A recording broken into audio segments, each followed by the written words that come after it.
Welcome to Season 3 of the SoberMotivation Podcast. Join me, Brad, each week as my guests and I share incredible, inspiring, and powerful sobriety stories. We are here to show sobriety is possible, one story at a time. Let's go! How's it going, everyone? Great to have you again for another episode. Had a few thoughts over the last week and a half about people reaching out. Things didn't go the way they wanted it to with their alcohol-free or their sobriety journey. And I get it. It can feel like you failed. Like this is never going to work out. I mean, people, I think, reflect on how many times they've tried and find themselves back to the beginning. And man, do I ever relate to that. I hope you guys never get the impression that I got all this figured out my first try, because that's so far from the truth. There was a ton of intervention, a lot of consequences, a lot of pain, a lot of me not being honest with myself. And I put up this thing on Instagram a while back that sober people just gave it one more try. That's all that's required here, is to give it one more try. Beating ourselves up, feeling like we're failures. Although I get it, it doesn't help us out. We've got to dust ourselves off and get back up and get back at it. Start with a day. Even though we want things the easy way, the only way to get through 30 is to get through that first day first, and that second day, and that third day. And before we know it, we're into years. And it's just magical how it all plays out. And all the benefits and the ways our lives change. For me anyway, and for so many other stories that we've heard here on the podcast. So if you're struggling with that day one, and you feel like you're never going to get it, the best advice and direction I ever got was you got to find a way to get back up, to get back at it, find some support, find some people that you could connect with, to not feel so alone on this journey of sobriety. Now let's get to this episode. In this emotional and powerful episode, we welcome Melissa, who courageously shares her journey to sobriety. From struggling with alcohol during her teenage years in Wisconsin to moving to New York to pursue a career in theater. Melissa's story is filled with ups and downs. She discusses how her alcohol use escalated during her adult life, with insights on the challenges of quitting alcohol, the importance of community support, and her continuous journey toward a healthy life. This episode is a heartfelt reminder that sobriety is achievable. Tune in to hear Melissa's story of resilience, determination, and reclaiming her life. And this is Melissa's story on the SoberMotivation Podcast. It was vital in keeping me accountable. It doesn't interrupt my life. It only enhances my life. People in my program swore by it. These are just a few quotes from Soberlink users. Soberlink is not just any breathalyzer. It's the breathalyzer designed specifically for those in recovery from alcohol addiction. How it works is simple. You'll test at the same time every day. A built-in camera will take a photo during your test so it knows it's you testing. Tamper sensors will flag any attempts to cheat. And instant, easy-to-read results are sent directly to your loved ones because it's not just about proving you're sober.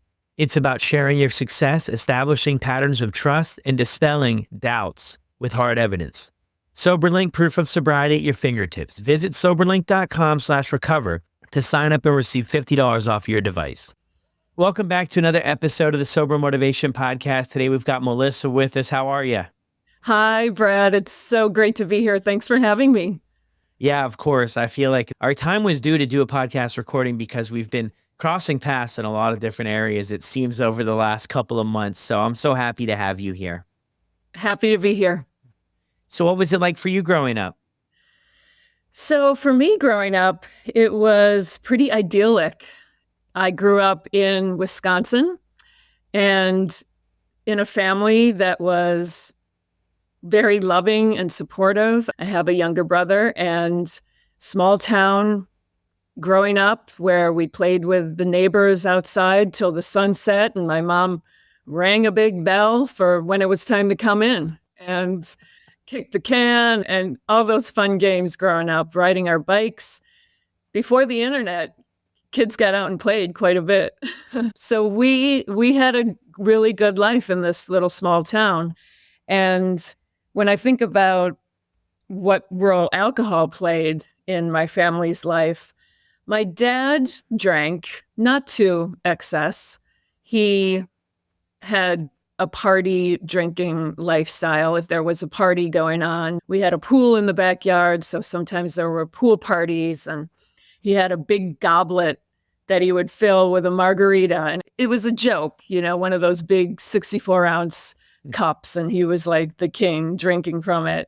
But my mom didn't drink. And, my grandfather was an alcoholic. I didn't know that as a kid. But when we would go to visit my grandmother, they were divorced. We would go visit her, and we would stop off and see him on the way. And his house was dark and dank and smelled like cigarettes. And he was very unhealthy looking. Just had an ashy look to him.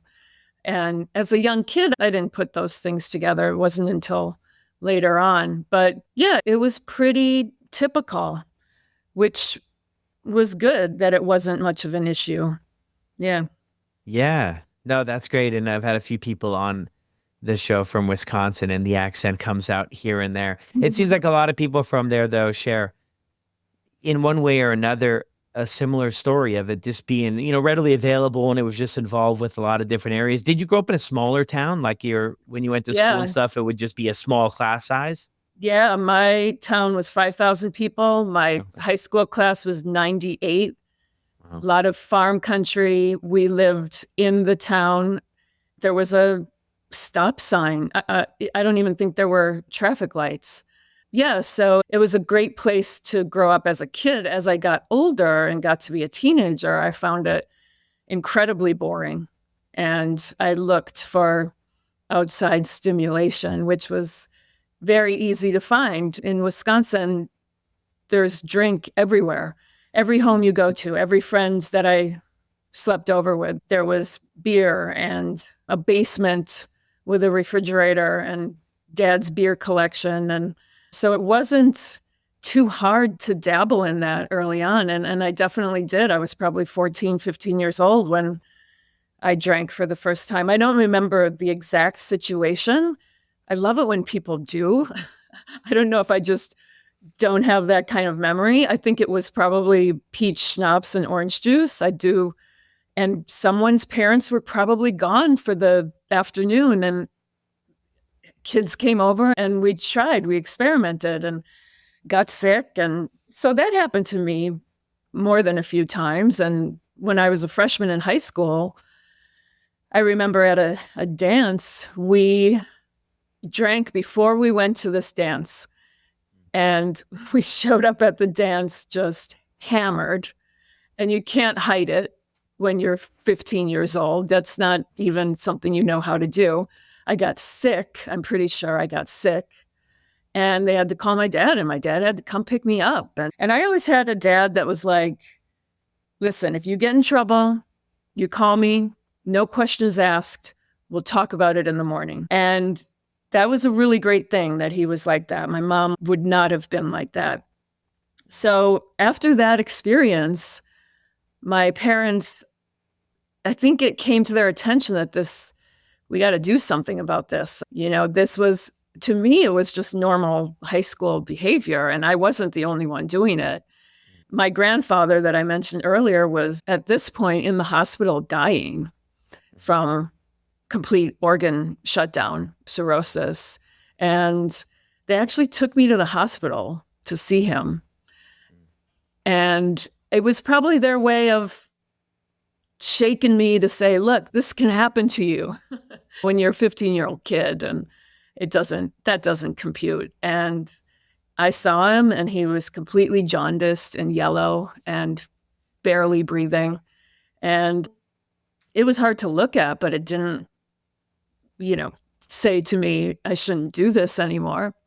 They thought that maybe seeing a counselor would help. And I went along with it because they're my parents. They had to tell me what to do. But it didn't really change things for me. On the weekends, as I got older, we would gather at friends' houses, and it became a thing, a bonfire out in the backyard. And I was tall and I looked older. And once in a while, I would get lucky enough to get served at a liquor store. So wine coolers were big back then with beer. And throughout high school, it was a thing, but it wasn't a huge distraction. I still was on the honor roll. I played sports. I was very active in the theater in my high school and in the community theater. So it was pretty typical, I think. Yeah. Yeah. No, it's interesting. You hear a lot of stories like that. I was even thinking about your story of your parents taking you to see your grandfather, Scared Straight. And I know they used to have this show on A&E, right? Years ago. And it was so interesting because I actually did a program like that. I was on probation when I was in high school at 16 for getting in some trouble. And part of the probation deal was this Scared Straight program. So your probation officer took like a group of us, and I was living in North Carolina at the time, and took us into the state prison there. And we sat around a table with people. And I mean, it was people, all kinds of serious stuff. And they brought us and showed us the death row and, all this. They had the different jumpsuits. And it was pretty probably traumatic looking back on it.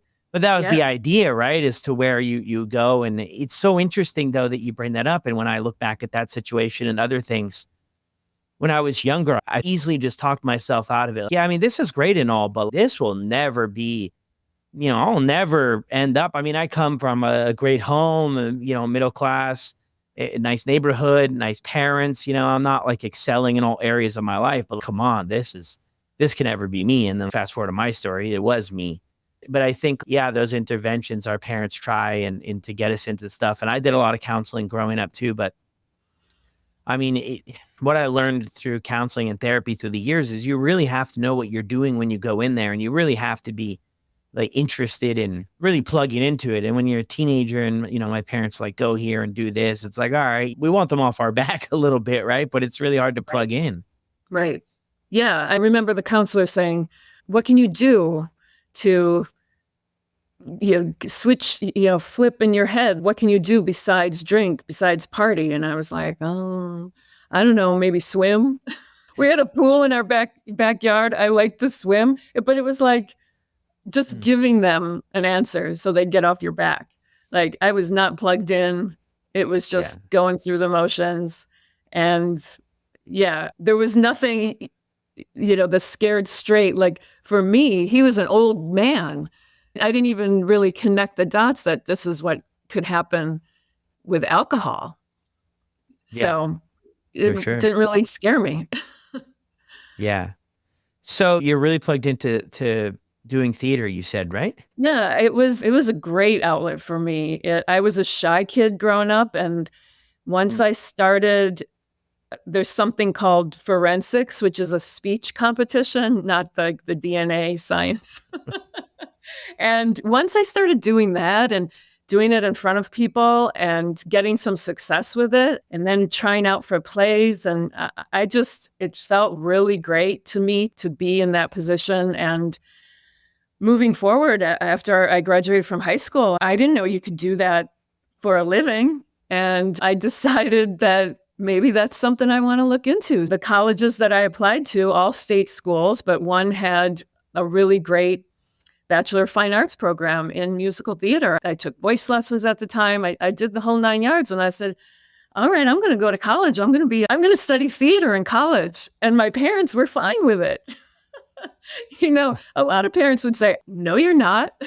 I'm going to pay money for you to study accounting because then you can get a good job. My parents were fine with it. They were so supportive. And I was super blessed in that way. So I entered this state school in Wisconsin and immediately found my people. Theater people are a very special group. I had theater friends in high school as well. I had jock friends. I had theater friends. I straddled different friend groups. It was great. In college, it was even better. And they were like me. They were outgoing and fun and silly. And guess what? They could party like crazy. Theater people can party. I mean, for every show, there's a cast party, right? Every show. it became, and there are themes, there are Halloweens, there are, dress up. Theater people love a good theme party. It was, 4.5 years. It took me 4.5 years to graduate, but it was a great time. And I still have super good friends from those years. And when it came time to graduate, it's okay, I have a theater degree. Now what do I do? And to me, in my head, I always thought Chicago's a decent sized city with a theater program, and maybe I'll move there. It seemed realistic. I got cast in a show right after graduation, a dinner theater production of the show Gypsy. And we played in Ohio and then Wisconsin, two different dinner theaters. And the first day of rehearsal in Ohio, I was standing around the piano learning my part, and this very charismatic, good-looking, suave man approached me and said, he looked me up and down and said, "How tall are you?" And I said, "I'm 5'11", and I wear heels as often as possible." And his name was T. Scott. And that was day one of the most incredible friendships of my life. We were thick as thieves. He had a role in the show, dancing, singing, just lit the stage on fire every single night. And we bonded immediately throughout that run. And he liked to drink too. And I could drink. And Thursday nights were our nights. While we were putting on the show, we would record in a VCR. For those of you listening, you know what a VCR is? It's very old. We would record Friends and Seinfeld. That was like the Thursday night lineup. And after the show, we would watch it. We would go to the grocery store. This was in Ohio, and they have a beer called Hudy Delight. They sold a 15-pack for $4.99. And that was our jam. We got that 15-pack, and we watched our shows, and we finished it. The two of us. That's a lot of beer. We bonded over stuff like that. I mean, we bonded over more, but drinking was always in our lives. It was sophisticated. It was fun. We had parties. And at the end of the run of that show, he said to me, he got cast out of New York. He was based in New York, and I got cast out of college. And he said to me, "Do you ever think about moving to New York?" And I was like, "Of course I do, but how does that even happen?" And he said, "If you want to give this acting thing a try, you really got to move to New York." So I said, "Okay." And I packed my bags and bought a one-way ticket. And on July 5th of 1995, I moved to New York. And we came into Newark Airport. We took a bus into the city, Port Authority. I'll never forget this. We were loaded with suitcases. We probably had about 8 suitcases between us. And we were only going to go like 4 blocks from Port Authority. We had a sublet for 2 weeks. We got to the steps of Port Authority, and he looked me straight in the eye, and he said, "Okay, take down your hair, walk down to the street, hail a taxi. Tell them we're not going very far, but we'll give them a big tip." And it was on. Like assignment number 1, New York, here I come. I took down my hair. It was like blonde, flowing, gorgeous. I'm 23 years old, tall, thin, just the whole 9 yards. Walked down, scared as shit. Walked down, hail a taxi. It worked. He took us with all our bags. T. Scott knew I would have a more of a chance of getting a taxi than he would. And that was my foray into living in New York. And I had a place to stay for a couple weeks, and my boy T. Scott got cast in a show almost right away, and he left. And I know he was nervous to leave me, but I made it happen. I got a job on a local dinner cruise ship that I was a singing waitress and was able to start making money while still auditioning. And he got on the road, and he went on the road with a big national tour. And that was thrilling for him. Of course, I missed him, but he would have me out often. This was like the first time you get a national tour, you're making bucks because you're not paying for rent. Mhm. And he would have me out to visit often, and usually led to lots of parties. He was a gay man, so there were gay bars galore. So we had fun on the road together. And he was gone for a while. From there, he went on cruise ships to Greece and just made quite a life for himself. And I carried on in New York, trying to get established and doing my thing. Yeah, wow, quite the journey. So you started in New York. I'm just curious to see, what did your folks think about when you're like, I'm headed to New York? They had never been to New York, Yeah. right? And here their 23-year-old daughter says, I'm going to New York. My dad, I will tell you, my dad, when I graduated from college, I told them within 5 years, I would like to be in New York. Mhm. And he leaned over and said to me, I hope it's sooner. So he was excited. My mom was very nervous, and she got on a plane probably 3 months after I moved there and she stayed in my crappy apartment and just needed to see what was going on in New York. And my dad eventually, that was the first time my dad was ever on an airplane, when he flew to New York to visit me. So it was out of their comfort zone for sure, but they were supportive. They knew something I wanted to do, something I dreamt about. And yeah, and I'm still here today, 29 years later. Yeah. And so you get this job so you're a singing waitress? Yeah. What kind of songs did you Um, sing? It was the kind of thing where you wait tables, right? It's a buffet style. You wait tables, and then you hear the music, and it's a little review, maybe a 20-minute review, a medley of different songs, basic dancing. And so you're on stage singing a little stage, but your tables that you're waiting on are right there in front of you. And the best would be people raising their hands. I never got my dessert when you're mid song. Or can I have more coffee? I'm like, dude, I'm a little busy right now. It was a great job for me in New York. I still have my core group of friends that I started with on that job. That is my family, not my friends that are my family. And we had a place after work, Wilson's on 23rd Street, where we went and spent our tip money on pitchers of beer. And we were young. We could do that. We could get up in the morning and go do a lunch shift if we needed to. Drinking in New York at that time, yeah, it was a thing for me, but it wasn't a regular thing because I didn't have any money. I was looking for a change in the couch to get to ride the subway back then. I would walk. Of course, I was spending tip money on beer, which is a whole other situation, but priorities, Yeah. right? Yeah. I mean, I can relate to you with that as well. I mean, when you're younger, a night out, sometimes looks a little bit better than the rent coming next week or the week after.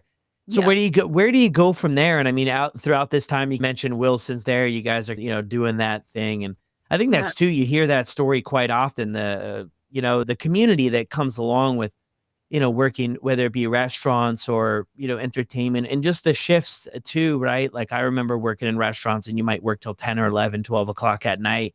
And you had maybe a different schedule than a lot of other people, maybe sleep in the morning. But we always used to go. I mean, we used to go out, probably not every night, because we were in a little bit of the same spot. Funds are tight, but we would often make it work. If somebody was short, we would cover. But we had that community to where it was almost like you were a sense of belonging. And I struggled with that for so many years in my life personally, coming up to that. And then when I started in this restaurant business, I was like, hey, we're hanging out with older people. It was really cool. And it wasn't disastrous at the beginning. Right. Yeah, it wasn't. But those drinks show up during a shift. Any kind of hospitality job, it's like, oh, okay, it's the end of my shift. Bartender's going to slide me one. That's cool. But the boat, it was seasonal. So in the wintertime, I had to do something else. And I eventually got a job at Rockefeller Center in a restaurant down there where the ice skating rink is. And I happened to live a block away at the time. I couldn't have been closer.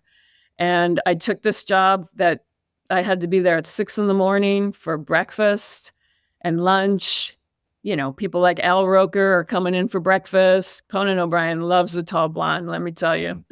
And it was great because it kept me on track. I knew I had to get up early.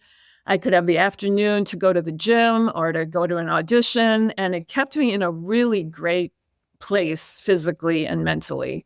And that's where I met my husband, John. He was a manager that would come in at noon for the lunch and evening shift. So our paths crossed a little bit, and through a little flirting here and there, he actually picked up a payphone one day and left a message on my answering machine asking me out on a date. So we hit it off right away, and he was in the process of trying to figure out what he was doing. He moved back to Florida for a little bit. I booked a national tour that took me out on the road for a little while, so we were apart. But eventually we did both end up back in New York, and we got married in October of 99. It'll be 25 years, which I can't even hardly believe. Wow. Yeah. So we started our life together, and drinking was, it was something we did on occasion. It wasn't a huge thing. He's never been a huge drinker. He's the kind of guy that could have a glass of wine. For me, even when drinking wasn't like a huge part of my daily living, when it was there, it was always something that I could not moderate. There was never 1 or 2 glasses for me early on. From the time I took a first drink, maybe when I was 15 years old, like that was just the way that I drank. And this memory came to me recently. We were at a Yankees game. This is years ago, before we started our family. And there was a group of guys behind us. And one of the guys, they were all drinking. And I remember he said, there was this one guy that wasn't drinking. And they said, come on, why aren't you drinking? We're all drinking. Why aren't you? And I remember he said, because I can't have just one. And I remember hearing that. And I remember thinking, oh my God, that is me. That's me. I've never heard it put that way before. So it was a part of our lives. We would take wine tasting classes, and we took a trip to Napa. And once wine started creeping into my life, it became something that I liked and something that I looked forward to. We had our children. My kids are now 21 and 17. And when they were little, it wasn't really possible to be a heavy drinker because the demands of that. I was a stay-at-home mom. He was working crazy hours to get to the point where we are now, where he doesn't have to. And the drinking really wasn't too much of an issue until my kids got to be like, middle school years and got to be more independent, and I could kick back and drink a little more. And then I was enjoying white wine and not too much vodka yet. But at one point, like around 2010 at a class reunion, I had flavored vodka for the first time. That was about when that was getting really popular. And I thought, wow, this is pretty good. Of course, it was not good the next day. Yeah, as we raised our family, things started to become more stressful. Teenagers are stressful. My daughter had a point in her life where her mental health was playing a role that was really hard to deal with. And it caused me to start drinking more. And I would go into my doctor and have some visits where I'd see my liver enzymes would be up, and my doctor would say, take 3 weeks off from drinking, come back, and we'll retest. And that was probably around 2016, 2017, when that first occurrence started happening. Yeah. Wow. And what's that like? They do the blood work, and then they mention to you like, hey, this is a little bit, are you drinking too much or anything? Like they ask a question like that, and then we're like, oh, no, definitely not. Or did you? They do. Yeah. And I remember saying, no, I mean, I don't think I'm drinking any more than the next guy. But your liver enzymes don't lie. If they're elevated, there's usually a reason. as my kids grew older, and really, man, 2018, 2019, this sober curious started playing in my head. Like I started hearing about it. I bought that book, this Sober Curious, and I thought, this is really interesting, this term. And it was worth getting, for lack of a better word, curious about. Because in the back of my head, I always thought, this is probably not something you're going to be able to do for the rest of your life. I really did. My uncle, my dad's brother, during that time died from alcoholism, my grandpa's son. He was 47 years old and had a son. And, little things like that started creeping into my head as I got older. And in about 2018, 2019, I started reading more and thinking about it. And I got into the 1 Year No Beer, those guys. I heard a podcast with Andy Ramage and Rich Roll. Podcasts weren't what they are now, 5-6 years ago. And I got the book. It was a 28-day break from alcohol. And I read it and I was like, I'm going to do this. I get 7 days. No, get maybe 17 days. God, it was hard. And in 2019, the fall of 2019, I was upstate at our cabin. And I was up late watching a football game. I am from Wisconsin.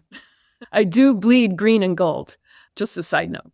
And I was up late watching this game. I went back and looked at my notes from when I was a part of that community. I drank 2 bottles of wine and 2 big vodka lemonades. And I woke up the next morning feeling like death had warmed over. And I looked at myself and I was puffy and bloated and I looked like shit. I took a selfie and I said, that's it. That has got to be it. I cannot do this anymore. And I leaned into that community as much as I could, which really wasn't a community. It was like a Facebook group and daily emails and videos. But I read a ton of Quit Lit. I didn't even know what the term Quit Lit was. I read a ton of books. I started exercising, walking at least, and I felt great for 4 months. Oh my God. And then on March 12th, 2020, exactly 4 months of me being alcohol-free, New York City became the epicenter for the COVID-19 pandemic. And it was crazy. School was getting canceled. My daughter's national track meet was canceled. I mean, you remember the NCAA basketball tournament, all of a sudden at halftime, they're saying, everyone go home. Like, What the hell? So in my head, I was like, this warrants a drink, definitely. And I said to my husband, we were going out that night, I said, I think I'm going to have a beer. And he said, yeah, okay, have a beer. And then he said, do you think you can have just one? And I said, yeah. And that night I did have just one. And maybe a few more days went by and I didn't have any. And I don't even remember when I actually went out and bought wine, but I did. And before you know it, my refrigerator and our wine cupboard was full again, and it started ramping up. At this time, I had been working with an older senior lady as her caregiver. And we had just started right before this pandemic happens. Here I was so happy to be like out in the workforce again. I'd stayed at home with my kids for so long. And this happens and she's got to go upstate with her family because her building locks down. It sucked. It sucked so much. Eventually, I got busy making cloth face masks because one day my husband said, hey, the CDC says we're going to have to all be wearing masks. And I have a sewing machine in my closet and I had those skills and I had some extra fabric and I was like, like light bulb moment. This could be fun. And I went to YouTube and looked up some, and I just started doing this and sending them to friends and family, especially like sport themed. Oh my God, who doesn't like to wear, right? You would have worn your hockey team across your face. Yeah. I know you would have. Yeah, I got started going with that. And then I was like, what if I try to sell these things?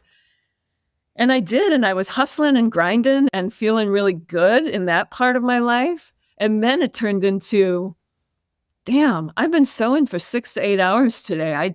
I'm ready to open up some wine. 5 o'clock, ding, let's go. Sitting down, relaxing. That was my jam. And so then it became a reward. And it just came in. It came in with a vengeance. Because even if I was feeling like shit the next day, it was my own schedule. I could sit at my sewing machine for 2 hours if I want. I could not at all. And it became a way to deal with everything going on. And in 2021, my friend T. Scott at this point had moved to Ohio. He was always such a big part of my life. He was the man of honor in my wedding and saw both my babies' first days in the world. And when 2021 came about, in the summer of 2021, we got a call. John's mom, my mother-in-law, woke up one day and she couldn't feel her legs. And they took her to the hospital and she had a massive tumor wrapped around her spine, cancerous tumor. Earlier in that year, she was diagnosed with cervical cancer. They caught it very early on. She went through everything. She had clear scans. And this just came on out of the blue so aggressively. And she was gone 10 days later. We lost her. 10 days. Everyone in the family had bought their airline tickets to go down and see her and say goodbye. And it ended up being her memorial. And that was the first time in our relationship that something that big and drastic and just the loss of her, because she was larger than life. She really was. She was the matriarch. She was just an incredible lady. And yeah, it was a huge loss. And to see my husband struggle with that was really hard. He threw himself into work and, I used wine and Tito's vodka, to deal with that. It was around this same time that my friend T. Scott, who had been struggling on and off with drinking, I saw him in 2018 and 2019. And both of those times, one time he had a busted up shoulder. I didn't know at the time, I know now he had fallen. And another time he had his legs, I can't think of the term, but they were all swollen, such with a C. Anyway, his body was changing. And he was very good at hiding his drinking and not being upfront and honest about it. He had a sister that confided in both me and another friend that it was not going well. And after we lost John's mom, I learned that he got diagnosed with liver failure and liver disease, and the writing was on the wall for him. And it was, oh God, it was so hard for me to wrap my head around that, because I knew he had an issue, but I didn't know it was to the point where he was going to lose his life. And so I thought, he's not going to have a long life, but he's still here, and maybe there's a way that he can turn it around, maybe getting sober. He did get sober. It was just too late. By the time he got that diagnosis, it was too late. So in April of 2022, he went into the hospital to have the fluid drained from his body, which is something you have to do when your kidneys and your liver are not combating this disease. He was also HIV positive. So there just wasn't a chance to filter all that out. And he went into the hospital and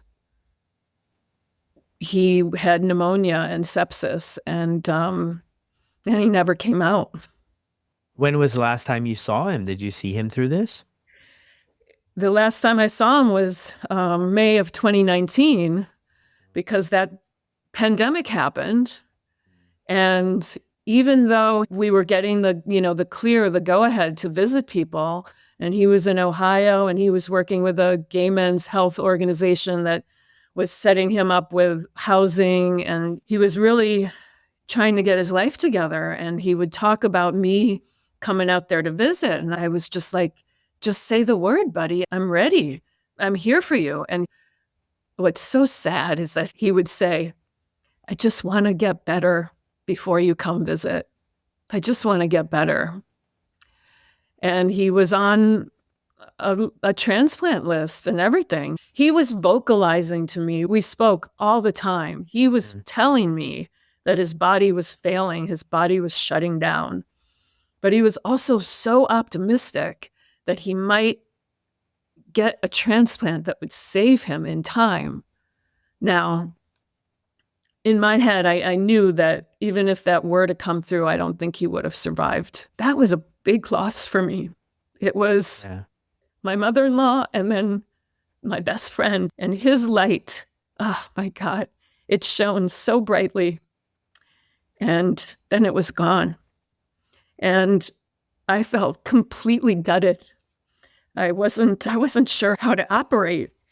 And even while he was dying in the hospital, even before he got to the hospital, in my head, I thought, maybe this is like the thing that does it for you. Maybe it's going to take losing your best friend to something like alcohol for you to say, what are you doing, Melissa? I thought about visiting him when he was in the hospital on a respirator for a week before he passed. And I thought about visiting him just for my own selfish reasons to see what a dying person with this disease looks like. I did not go see him because I know he wouldn't have wanted me to see him like that. So in my head, he will always be how I last remembered him. And we were on vacation in Florida celebrating a friend's 50th birthday together. Anyway, I threw myself into feeling like I could just do anything I want with my life after he passed. And I remember in the kitchen one night, it was just my son. My daughter was at college, my son and my husband, and I made dinner. And I don't remember what it was, but it was not good at all. I was trying to go through the motions of being okay. And I said to my husband, oh, God, I can't do this. I broke down. I said, I just can't. Can we order a pizza? And he said, yeah, of course we can. Let's order 10 pizzas. So that, to me, that was like pushing my fuck it button. It was like, let's order a pizza. Let's order Chinese food. Let's order tacos. Let's order a fucking shitload of desserts because that's what I want. Oh, and let's wash it down with lots of wine. And that's what I did. I did that for the next 15, 16 months until the summer of 2023. And I started getting that voice in my head started to grow louder and louder about, man, this is not working. I was waking up in the morning feeling like, what if I didn't get out of bed today? I've never had those feelings in my life. I've watched friends, my mom, I've watched a lot of people go through depression. And I always thanked myself that I wasn't one of them, like legit, because I could not relate. And I'd be the one to say, come on, snap out of it, pull up your bootstraps and let's go. And here I was lying in bed, hungover, feeling like absolute shit, not sleeping, sweating profusely, and having these thoughts of what if I didn't get out of bed, having thoughts of I'm waking up again. By the grace of God, I'm waking up today. What am I going to do with this day? I'd go see my client, my old lady downtown at Chambers Street. I'd be hungover. I'd slip into the McDonald's and shove bacon, egg, and cheese biscuits in my mouth and those greasy potato patties. And I'd stop by and get a, everything bagel loaded with cream cheese and just like sabotaging myself. I wouldn't look in the mirror. I avoided the mirror. I hated what I saw when I did look in the mirror. And Brad, that was not me, all right? Like, for me to turn into a person that didn't like herself. And I knew exactly why. But I couldn't get out of it. It was that rinse and repeat constantly. So in the summer of 2023, I had to go see my doctor. The only reason I went to see her is because I needed a prescription filled. I had been pre-diabetic for the past 10 years or so. And I'd gotten away with the pharmacy filling it when they shouldn't have, right? So I didn't have to go see my doctor. Here it was. My prescription was running out. I had to go see her. I booked that appointment, I think, in June for August, in my head saying, I can get my shit together before that for sure. I can start eating better. I can start exercising. I can go in there at least a few weeks. If I stop drinking a few weeks before that appointment, I'll be golden. Guess what? Like, I couldn't stop drinking until one day before that appointment. And I went into that appointment, and for some reason, I felt like if I can't talk to anyone else about this, maybe I can talk to her about it. And I changed that form number. How many drinks do you drink per week? 5 to 7, right? How many of us put that 5 to 7? That was a Thursday night for me, you know? So I changed it to 20 to 25 or 25 to 30. And I laid it out for her. I said, I didn't go into how bad I was feeling in the morning because honestly, as the day would go on, I would feel better. That's the typical thing, right?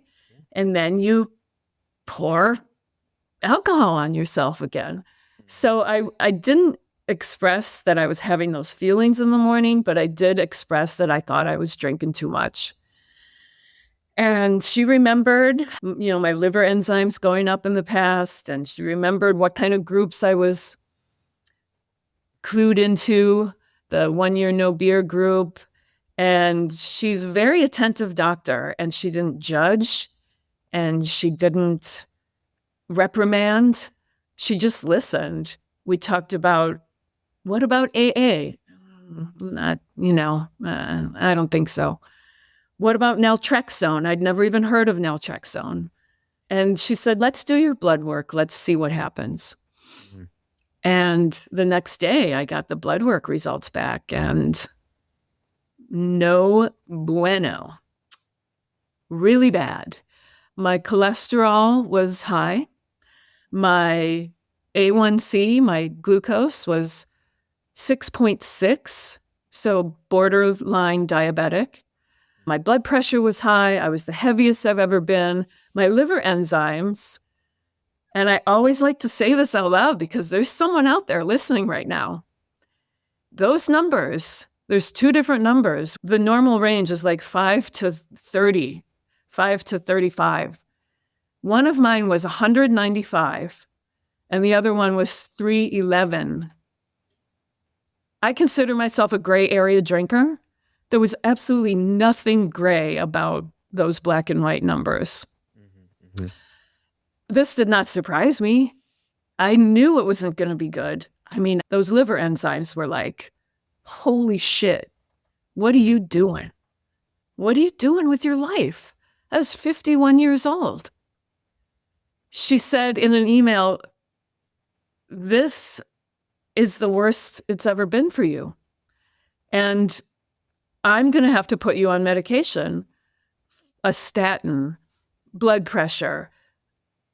Am I going to be diabetic? Am I going to have insulin? I'm going to have to do all these things unless you make drastic behavioral changes. 3 words that I still think about today. It gets me super emotional because those 3 words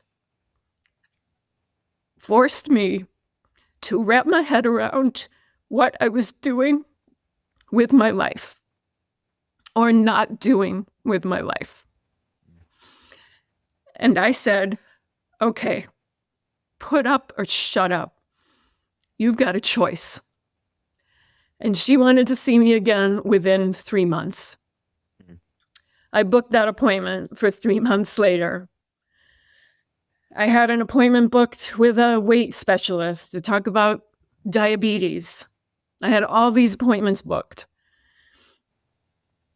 And I said to myself, this is a sign that it's enough. It's got to be enough now. You can either live a life like you've been living and now be on medication, or you can make some drastic behavioral changes. And so I did. Literally, I laced up my shoes. I started moving my body. I listened to your podcast. I walked in that first month about 100 miles. I went back and looked. The month before, I think I walked 16 miles. I would start out on a walk and I took a bus home because I was so gassed and winded. I leaned into everything I could, podcasts, books, television, movies, you name it. And God, for the first 10 days, I had a raging headache all day, all night. I started putting one foot in front of the other. And, 10 days grew into 20, grew into 30, grew into 40. And I went back to see my doctor 3 months later as a completely different woman. She looked at me and thought I was maybe getting Ozempic on the black market. Wow. I mean, that's such an incredible story that you share there about how you were motivated and everything too, and especially your relationship with T. Scott, and how I'm just listening to that story and just I'm in the background maybe putting some more of the pieces of the puzzle together about how we keep this secret, how we feel the heaviness of the shame and the stigma about, hey, we're struggling with however we shape it up, whether struggling with being an alcoholic or whether we're struggling with drinking too much or we're struggling with this, but I think we have this like internal voice. And I think you shared about it there that like, this is not going to get me to where I want to be. This is really going against everything that I really feel internally. And every day that we choose to just continue to pick up the drink and wake up and feel terrible. And we all can probably in one way or another relate to that cycle. I think it eats us away. And then that secretive part of it as well. And not that we're like keeping it a secret from people. And maybe that's part of it, but I think it just really weighs on us that this is something. And I went through this stage where I was just like, you're just a loser. You're just not strong enough to figure it out. You just don't have what it takes as a man or as a young man to figure it out. And then I think when you go through that too, it can really destroy our self-esteem, our confidence, and really why make those changes. Really touched by, and I've heard you talk about T. Scott before, and really touched by that about how it plays out at the end. And, from what I've heard too, is it's a really tough way for things to end. And it can be sudden as well. Some people I've talked to here on the show, maybe 1 week or 2 weeks or a month before, I mean, they were drinking heavy and it wasn't really expected for things to go the way they were. I mean, I'm really curious, right? Because I think that, like you mentioned there's a lot of people, Melissa, that are in that spot where drinking is sort of a catalyst. And of course, I think that drinking can encourage sort of the unhealthy eating and we're not exercising. I mean, come on, we're spending so much time drinking. In the evenings, I see people in the neighborhood, they, after dinner, they go out for a walk, right? I'm thinking like when I was drinking, come on, you got to be kidding me. After dinner is okay, or during dinner, whatever it is, we're got to get into the flow of things. And then we have all these plans and that we just do it all tomorrow. And it just builds up. But I'm really curious to see how that decision process took place for you, for somebody who's in that spot. I mean, how do you go all in on the other way and just, turn things? And I think maybe it can be assumed that it all happened right in that moment, but I think it was maybe a longer time coming, right? Things were getting heavy to carry on your own. Yeah, You mean before the doctor's appointment? Yeah. Those thoughts were creeping in. I'll tell you what, like a few months before this doctor's appointment, I had, God, I had a niece at one point. We were at a family friend gathering outside, beautiful weather. My daughter overheard her cousin, my niece, say out loud, Aunt Melissa never does anything fun at these things. She just sits around and drinks. And my daughter tells me this, and she tells me this not in the sense that, Mom, you should do something about that. She tells me in the sense that defending me. They don't understand this is how you relax. They don't get that you've worked hard all week and this is what you deserve. And that to me scared me. That really scared me. It happened again the weekend right before I quit.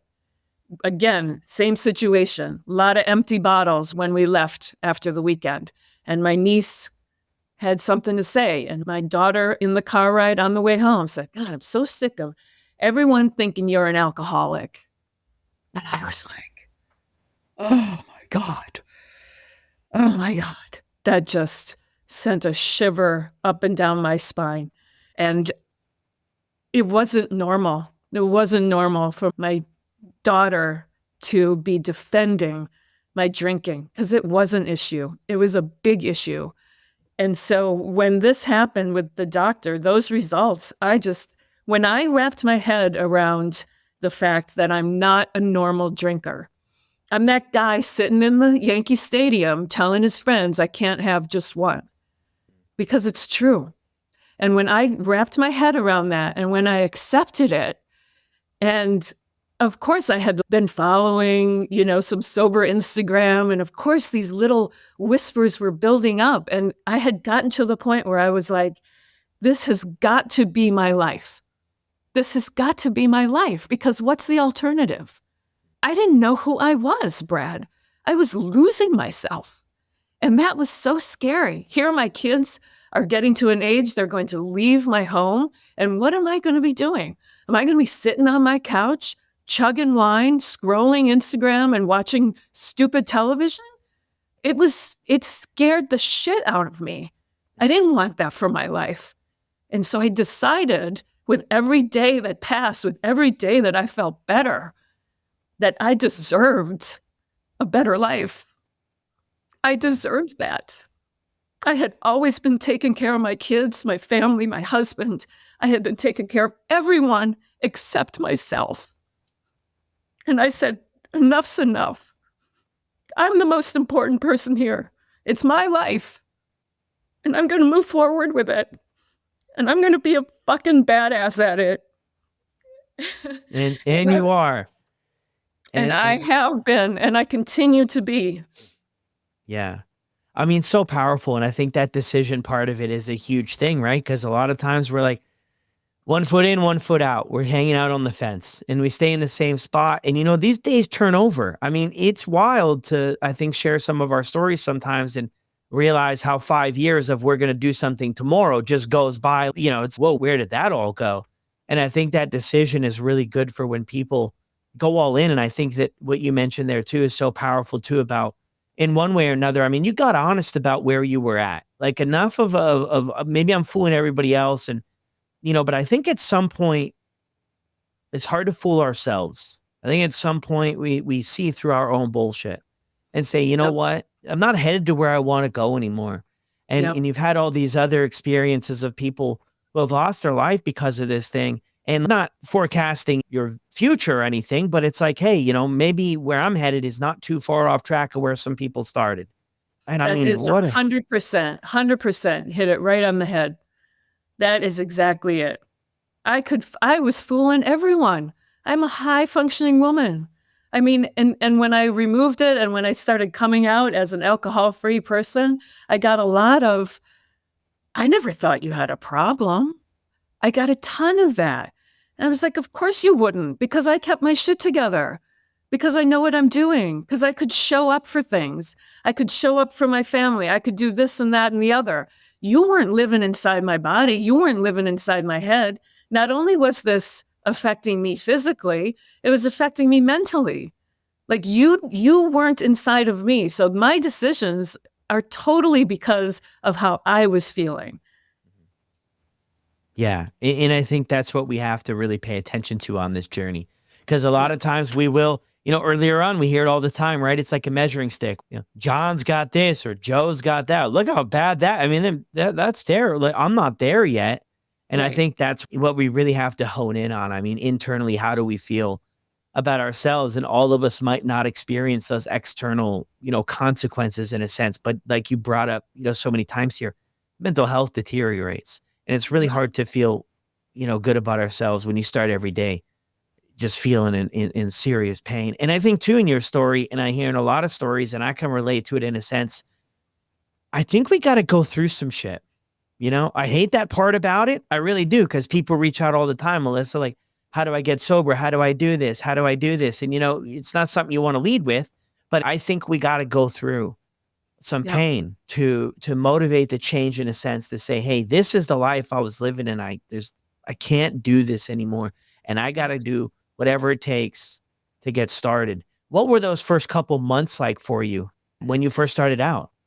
They were, you know, I'm lucky enough, I feel, in the sense that I am older. I was 51 at the time. So going out isn't like a thing for me. In my home, like I couldn't have certain things in my home. Like I said, I moved the thing that worked for me. And this might not be for everyone else. I was like, if I'm going to do this, I'm going to do it. All right. I'm not going to quit drinking and start eating ice cream every night, which there's nothing wrong with that. I totally get that. I'm going to move my body and I'm going to get it going. And it happened very quickly for me where I started feeling better. And I'm looking at old pictures and I'm looking in the mirror and I'm looking at old pictures and I'm like, wow, there's something going on here. And I felt so good. I mean, there is not a better feeling in this world than feeling good in your skin. Nothing better in your head and your skin. I felt like my body and my head were aligned for the first time. I mean, like I said, I can fake anything, but inside it was awful. For the first time, things were aligned and I felt so good and I was so happy. So it just propelled me. It propelled me more. And I got to the point where I'm in a couple communities now, but they happened inadvertently. I was following Megan Wilcox on Sober Sisters. I was getting emails from her. I saw that she was doing a retreat in Vermont in June, and this was like October. Yeah. And I said, you know what? I'm going to sign up for that retreat because I think it's going to keep me on the right track. So I did. I gave a deposit. I was like, I can drive there. It seemed very doable. And from there, it just grew. And honestly, what keeps me solid right now is community. I did not have that the first time I first really hard go around at this. I did not have that. I have it now in my head. I don't want to disappoint myself. I don't want to disappoint those people that are behind me, cheering me on.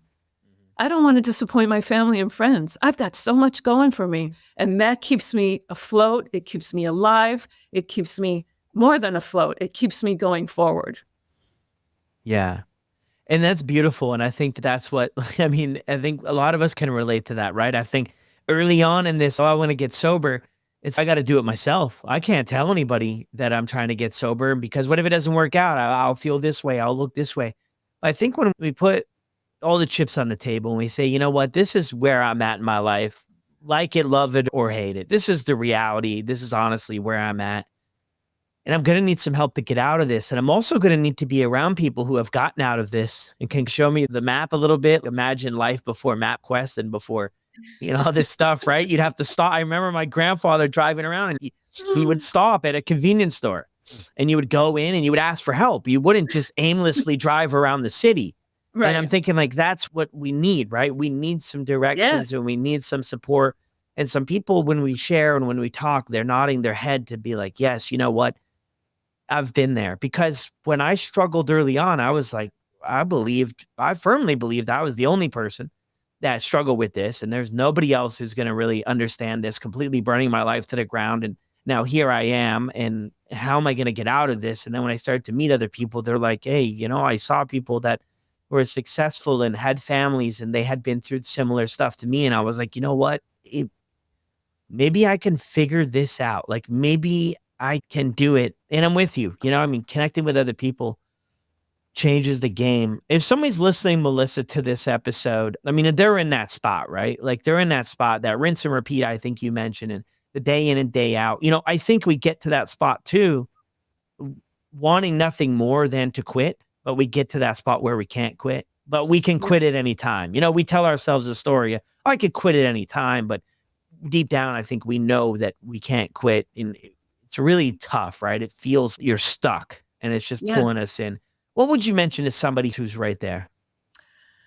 I would say if you have that voice in your head that's telling you something isn't right, listen hard to that voice and start advocating for yourself. If that means getting involved in a community, if that means telling your doctor, if that means opening up to someone, do it. Because the opposite of addiction is connection. And we are all in this together. And I guarantee you, if you're in a group of friends and that's all you do is drink and party, I guarantee you, you're not the only one thinking that this isn't working for you. And you have every possibility to live a fulfilled and authentic life. It's going to be hard. And there's lots of people to lean on and lots of things to lean into. And you're worth it. I would just say that. You got to wrap your head around the fact that you're worth it. Yeah. Beautiful. Thank you so much. And that's so powerful. And that's, I think, where a lot of us struggle, right? Because we just feel like we've went so far off the path. Can we recover from this? Can we not only recover and get sober, alcohol free, but can we also recover our life, our relationships, our careers, our friendships? And the answer to all of it's yes. It's a ton of fun on this side. How long has it been for you now? I think I'm at 317 days, just 10 and a half months. Yeah. That's good. Yeah. Ballpark's great. Beautiful. Melissa, thank you so much for really laying it all out here on the line for the next person struggling and just to keep other people going, that this is all possible. Yeah, Brad, it's my pleasure. And I have to say, it's just a beautiful full circle moment for me because I leaned into your podcast, man.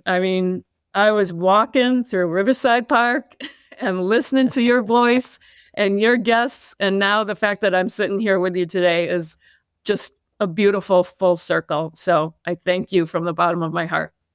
Yeah, of course. And it's always beautiful to hear from people who got something out of the show and everything like that. It is, it's what keeps it all going. Yeah. All righty. Thank you, Melissa. Thank you, Brad. Well, there it is, everyone. Another incredible episode here on the podcast. Huge shout out to Melissa for coming on here and sharing her story with all of us. Thank you so much, Melissa. If you have a second or two to take out of your day, send her a message over at Instagram at The Sober New Yorker, and also check out her podcast as well. She just started a podcast recently. So exciting. So cool. So check that out. Everything you can find over at Instagram, and I'll drop all the links for that as well in the show notes below. Thank you guys for hanging out for another episode. If you have yet to leave a review on Apple or Spotify, please jump over there and leave a review, and I'll see you on the next one.